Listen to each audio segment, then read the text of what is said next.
अक्लमंद किसान और लालची हमसाया किसी गांव में रामेश नामी एक अक्लमंद और नेक दिल किसान रहता था। वो निहायत मेहनती था और हमेशा दूसरों की मदद करता था। इसकी जमीन सबसे जरखीज थी क्योंकि वो अपने पड़ोसियों के साथ पानी और बीज बांटता था। सब गांव वाले उसकी इज्जत करते थे और उसे दुआएं देते थे। एक दिन इसके हाथ में एक छोटा सा पत्थर था।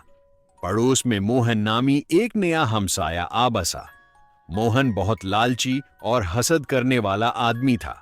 वो रामेश की शानदार फसल देखकर जलने लगा और सोचने लगा कि क्यों ना मैं ही सबसे कामयाब किसान बन जाऊं।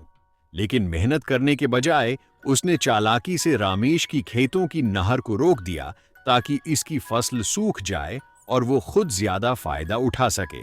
चंद दिनों बाद हैरत अंगेज तौर पर मोहन की अपनी ही जमीन सोखने लगी, जबकि रामेश की फसल बदस्तूर सरसब्ज रही। मोहन सख्त परेशान हो गया और समझ न पाया कि ऐसा क्यों हुआ। आखिरकार वो रामेश के पास गया और उससे पूछा, तुम्हारी जमीन को पानी कैसे मिला जब मैंने तुम्हारी नहर बंद कर दी थी?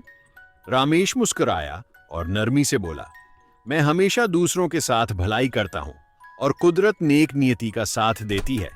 मैंने पहले से ही पानी जखीरा करने का एक अच्छा निजाम बनाया था, लेकिन तुम्हारी लालच ने न सिर्फ मेरी जमीन बल्कि तुम्हारी अपनी फसल को भी नुकसान पहुंचाया। ये सुनकर मोहन को अपनी गलती का शिद्दत से एहसास हुआ। इसने शर्मिंदगी से सर झुका लिया और फौरन नहर को खोल दिया।